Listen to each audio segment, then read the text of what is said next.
नुमिदांगी मतमनी हॉस्पिटलगी operation theatre रूमदगी लोया तपना तपना वखल फंबंगनरगा थौलक्लमी कनाबुसु माना उरमदे हॉस्पिटलनी करीबु थेंगननी नुंगाई फबगी मफम नते अना लायेंग असुक अपन लाकपा ngaktani लाक्लिबा मी खुदिमक अमना अमाबु हन्ना यिंगनदे मखोइना थोकपा ngaktani लोया सु उंगदुना मागी खोंथांगना पुबा मफमदा तपना तपना चटलमी असुमना महाक हॉस्पिटल दुगी लेकोलदा यौरमी नुमितु ओमचाकनबा अमा यावना सारमी लेकोलदा फमलगा लोया अमुक्तंग सोर सांगना होंदोकचदुना हक्सिक लांगी मागी माइथोंगदा तारिबा मम्मीदुना ताकली मागी मसादा मी पाइबा नुंगाइतबा अमदि फाउरी हाइबा ताकली लेरिबा मिसिंगदुदा हाइफेट अमुक येंगी अकोइबदो अमुक येंगलमी सौक्रीदुदा हाइफेट ngathaduna हांगलबा अतियादा अमुक हाइफेट येंखलगा मथंदा मुरुम सोली ngasidi thabalse onthokna fajakreda ngasiसिबु kayani panjano manakta phamlamba ahana mana loya da haifet onthoraklaga langbangi 13 ni pan boiramni loya ahan du da haifet yengaga langbangi 13 ni pan ba asi haraga loya na ningthi jaraba thajada amuk yenglaga mathanta unglaga murum solami mani numito langbangi 13 ni pan ba sokri da ngatharaga mo famtharaga mumito isilaga muningsingai numitugi thajadasu fazaki yengbagi penba naikidana ingna fazaki ngasigi thaja numitugi thaja aigi famdadi adum chapmanari ahongba leite numita 10 September 2016 aigi thajagi mapok numit oikibani numit asibu aina yam wana ngaijakibani thamoigi paudam kaya tamlagi khana numituda aina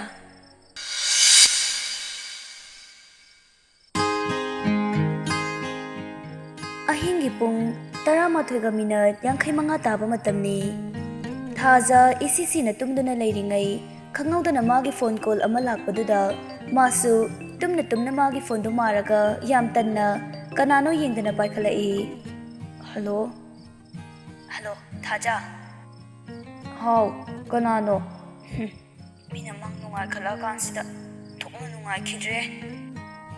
mana nganglibadu mangonda phone tawraiba nupaduna tabadagi yam lemna haifetang noklaga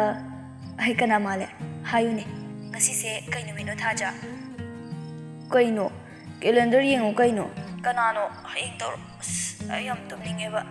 mitpang amdre good night asi hairaga thajana phone du set kakthatlaga amuk tummi phone kakhibaduda nupado karisu haiba nanghodre magi khudang gari da pung yengbada pung baro chapchana tarambadagi amuk call toksilai thaje he paikhalakpaga hello haiba phau nangjingai happy birthday to you happy birthday to you happy birthday to you dear thaja happy birthday to you thaja ingangaktuna mamit khangsing singatlami happy birthday thaja ingangaktuna magi phone da mana pairibadu kanagi call no yengbada number save tawramdabadagi kana no nang kana male khangdiye kanano khonjel sisu tajribu thaja ngahak chamamnaduna khangdiye kanano khonjel sisu tajriba thaja ngahak chamamnaduna khangdi taki gumdi tawi number su save tawramdaba hana sumtha tajribarane as tar su tadrasu khangdremni kanano hairomni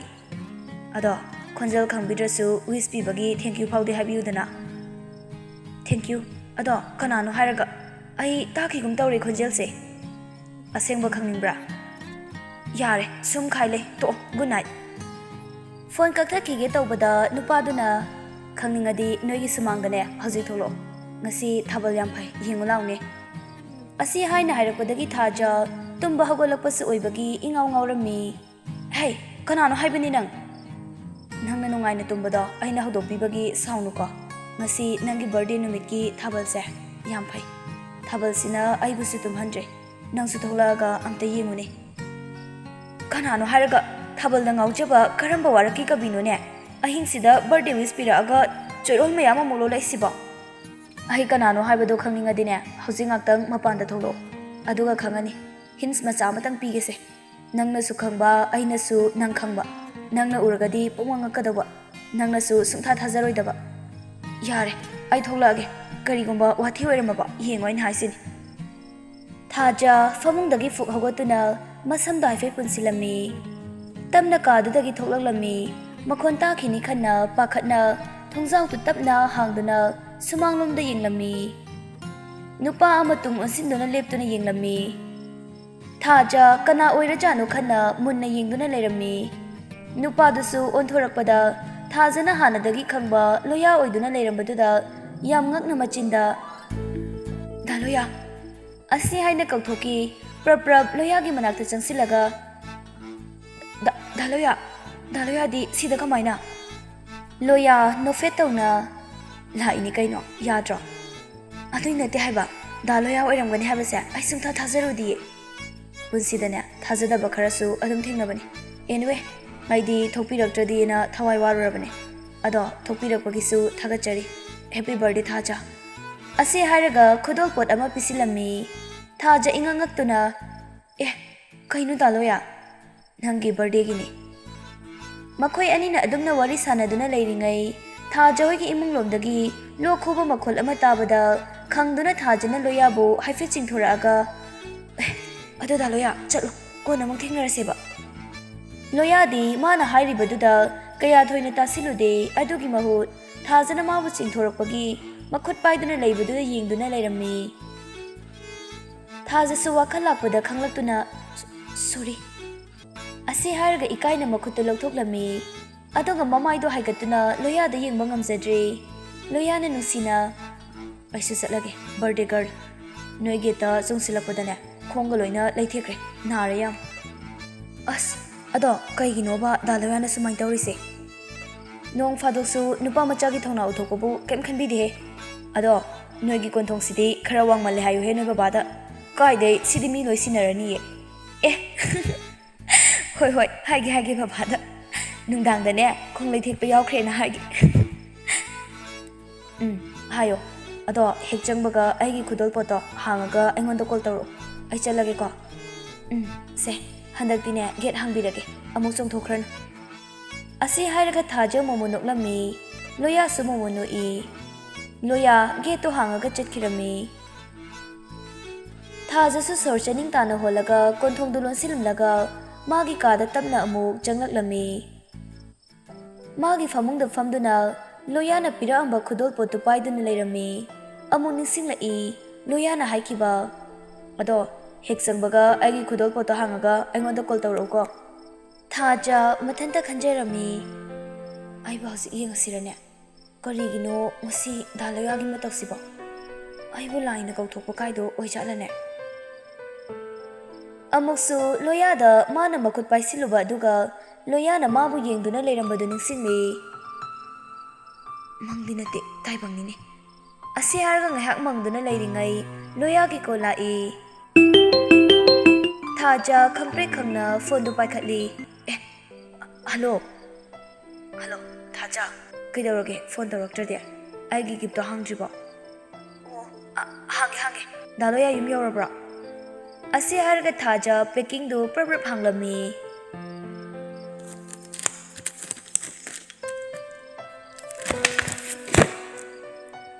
अया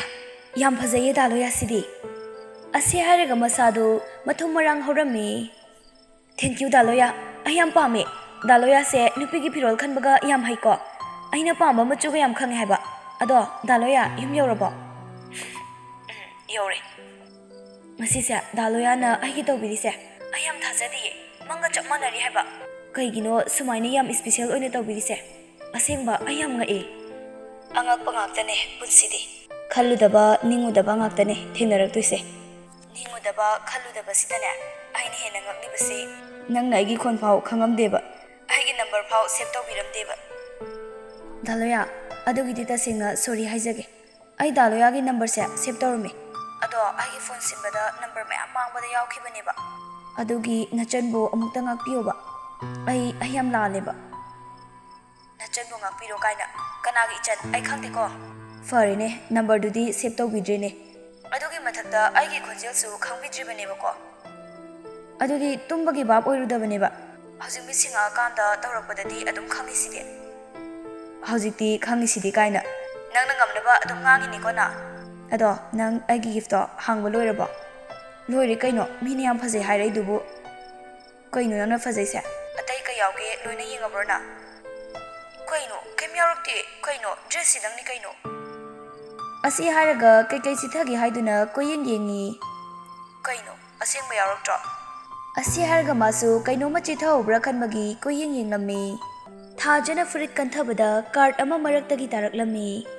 ꯊꯥꯖꯅ ꯈꯨꯟꯒꯠꯂꯨꯕꯗ ꯃꯅꯨꯡꯗ ꯑꯁꯨꯝꯅ ꯏꯔꯝꯃꯤ ꯅꯪꯒꯤ ꯑꯅꯧꯕ ꯆꯍꯤꯁꯤꯗ ꯂꯝꯍꯦꯜꯂꯕ ꯑꯩꯒꯤ ꯊꯃꯣꯏ ꯃꯔꯣꯜꯁꯤꯁꯨ ꯐꯣꯡꯗꯣꯛꯀꯦ ꯈꯟꯅ ꯃꯇꯝ ꯀꯨꯏꯅ ꯉꯥꯏꯖꯔꯛꯄꯅꯤ ꯉꯁꯤꯗꯤ ꯍꯥꯏꯔꯤ ꯅꯪꯒꯤ ꯅꯤꯡꯉꯥꯏ ꯆꯥꯎꯕ ꯑꯩꯒꯤ ꯊꯃꯣꯏꯒꯤ ꯃꯄꯨ ꯅꯪꯅ ꯑꯣꯏꯕꯤꯔꯣ ꯂꯚ ꯌꯨ ꯊꯥꯖ ꯊꯥꯖ ꯃꯗꯨ ꯄꯥꯕꯗ ꯄꯨꯡꯉꯛ ꯉꯛꯂꯒ ꯗꯥꯂꯣꯌꯥ ꯀꯥꯔꯠꯁꯤꯗ ꯏꯔꯤꯁꯤꯕꯨ ꯑꯩꯅ ꯏꯕꯅꯦ ꯄꯥꯔꯕꯣ ꯃꯁꯤꯕꯨ ꯀꯔꯝꯅ ꯃꯁꯤꯕꯨ ꯑꯁꯦꯡꯕꯔꯣ ꯗꯥꯂꯣꯌꯥ ꯑꯁ ꯊꯥꯖ ꯅꯪ ꯁꯤꯁꯨꯕ ꯏꯀꯥꯏꯕ ꯑꯃ ꯌꯥꯎꯔꯤ ꯑꯁꯦꯡꯕ꯭ꯔꯥ ꯀꯥꯏꯅ ꯑꯃꯨꯛ ꯍꯪꯖꯤꯜꯂꯛꯑꯗꯤ ꯑꯩ ꯃꯪꯒ ꯆꯞ ꯃꯥꯟꯅꯩꯌꯦ ꯃꯁꯤꯗꯤ ꯑꯩ ꯗꯥꯂꯣꯌꯥꯗꯅꯦ ꯑꯦꯛꯁꯦꯞ ꯁꯨꯡꯇꯧ ꯇꯧꯈꯤꯗꯦ ꯅꯪꯕꯨ ꯁꯨꯈꯪ ꯈꯪꯗꯕ꯭ꯔꯅꯦ ꯃꯇꯝ ꯑꯃꯗ ꯏꯕꯥꯅꯤꯅ ꯕꯦꯡꯒ꯭ꯂꯣꯔꯗ ꯂꯩꯔꯤꯉꯩ ꯑꯩꯅ ꯅꯪꯉꯣꯟꯗ ꯎꯠꯈꯤꯕ ꯏꯪꯒꯤꯠ ꯃꯌꯥꯝꯗꯣ ꯅꯪ ꯀꯩꯝ ꯈꯪꯗꯕ꯭ꯔꯅꯦ ꯑꯁ ꯑꯩ ꯃꯪꯒ ꯆꯞ ꯃꯥꯟꯅꯔꯤꯌꯦ ꯃꯁꯤꯕꯨ ꯑꯁꯦꯡꯕ ꯑꯣꯏꯗꯣꯏꯔꯕ ꯀꯩꯅꯣ ꯅꯪꯅ ꯑꯁꯦꯡꯕ꯭ꯔꯥꯅ ꯍꯟꯖꯤꯟ ꯍꯟꯖꯤꯟ ꯍꯪꯉꯤꯁꯦ ꯅꯪꯒꯤꯁꯦ ꯑꯩꯅ ꯍꯥꯏꯕꯁꯦ ꯌꯥꯅꯤꯡꯗꯦ ꯍꯥꯏꯔꯛꯇꯣꯏꯔꯕ ꯑꯩ ꯅꯪꯒꯤ ꯄꯥꯎꯈꯨꯝ ꯑꯃꯗꯤ ꯄꯥꯝꯕꯅꯦ ꯑꯗꯣ ꯅꯪꯅ ꯌꯥꯅꯤꯡꯗ꯭ꯔꯁꯨ ꯊꯤꯅꯗꯤ ꯆꯩꯕꯤꯔꯛꯀꯅꯨꯀꯣ ꯗꯥꯂꯣꯌꯥ ꯑꯩꯉꯣꯟꯗ ꯃꯇꯝ ꯈꯔ ꯄꯤꯕꯤꯈꯣ ꯍꯣꯏ ꯅꯪꯅ ꯉꯥꯏꯌꯨ ꯍꯥꯏꯕ ꯃꯇꯝꯗꯨꯐꯥꯎ ꯑꯩ ꯉꯥꯏꯔꯒꯦ ꯑꯗꯣ ꯅꯪꯅ ꯅꯨꯡꯁꯤꯖꯕ ꯈꯪꯅꯖꯕ ꯑꯇꯣꯞꯄ ꯂꯩꯔꯁꯨ ꯑꯗꯨꯝ ꯁꯦꯡꯅꯅꯦ ꯀꯣꯏꯗꯅ ꯍꯥꯏꯗꯣꯛꯄꯤꯔꯛꯎꯀꯣ ꯐꯔꯦ ꯊꯝꯃꯒꯦ ꯊꯦꯡꯉꯦ ꯅꯪꯁꯨ ꯇꯨꯝꯅꯕ ꯇꯧꯔꯣ ꯑꯩꯁꯨ ꯇꯨꯝꯃꯒꯦ ꯍꯣꯏ ꯗꯥꯂꯣꯌꯥ ꯑꯗꯣ ꯑꯩ ꯅꯪꯒꯤ ꯄꯥꯎꯈꯨꯝꯗꯤ ꯑꯗꯨꯝ ꯉꯥꯏꯈꯤꯅꯤꯀꯣ ꯊꯝꯃꯦ ꯒꯨꯗ ꯅꯥꯏꯠ ꯑꯁꯤ ꯍꯥꯏꯔꯒ ꯂꯣꯌꯥꯗꯨ ꯐꯣꯟ ꯊꯝꯈ꯭ꯔꯦ ꯊꯥꯖꯁꯨ ꯋꯥꯈꯜ ꯃꯋꯣꯟ ꯈꯜꯂꯝꯃꯤ ꯃꯈꯣꯏ ꯑꯅꯤꯃꯛ ꯐꯅ ꯀꯨꯏꯅ ꯇꯨꯝꯕ ꯌꯥꯅꯔꯝꯗꯦ ꯑꯁꯨꯝꯅ ꯅꯣꯡꯉꯥꯜꯂꯦ ꯊꯥꯖ ꯃꯥꯒꯤ ꯀꯥꯗ ꯂꯣꯏꯁꯤꯟꯗꯨꯅ ꯂꯩꯔꯤꯉꯩ ꯁꯅꯥꯊꯣꯏ ꯇꯞꯅ ꯆꯪꯂꯛꯇꯨꯅ ꯌꯥ ꯑꯣꯏ ꯍꯤꯡꯆꯥꯕꯤ ꯈꯪꯉꯤꯅꯦ ꯀꯩ ꯆꯥꯒꯦꯅ ꯉꯥꯎꯁꯤꯟꯅꯩꯅꯣ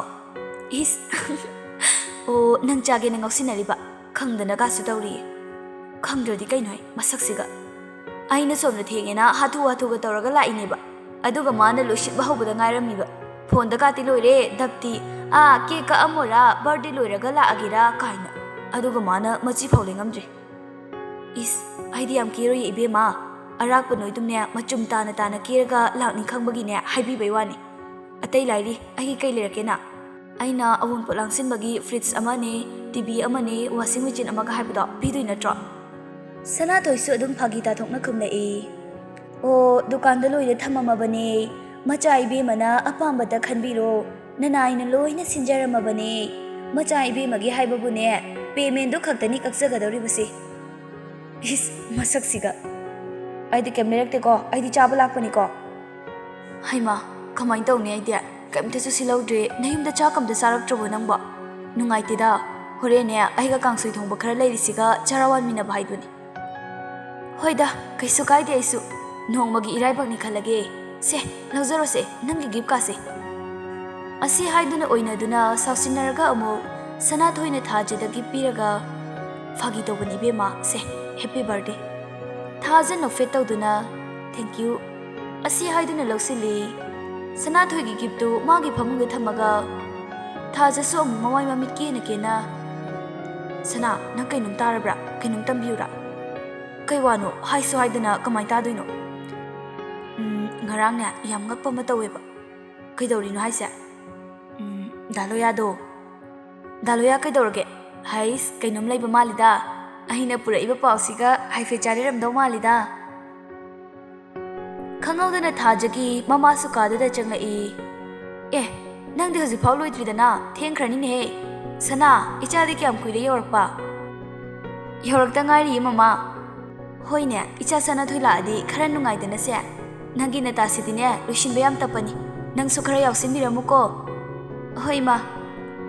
Mama do hek thokibaga ngaikone. Ado kaidoinoba Daloyado. Tu adugi frito ahing pung baro chap chana thila amini. Naire kaino madya. Asi harga frito mu yenglammi. Wow, yam phajai sidi. Nang yam male. Wow, sidi naire kaino. Furitse as thikna phajai. Daloya se nang manba phiron ga khanbe yam haiye. Ado sitang roba atai di kai kaino yengge ba. Kaino adu tang ne atai kai pirak turige. Sum kainum sum yaram dong man ba. Ado kai kai hairam ge ba. Kaim hairam de da tai di.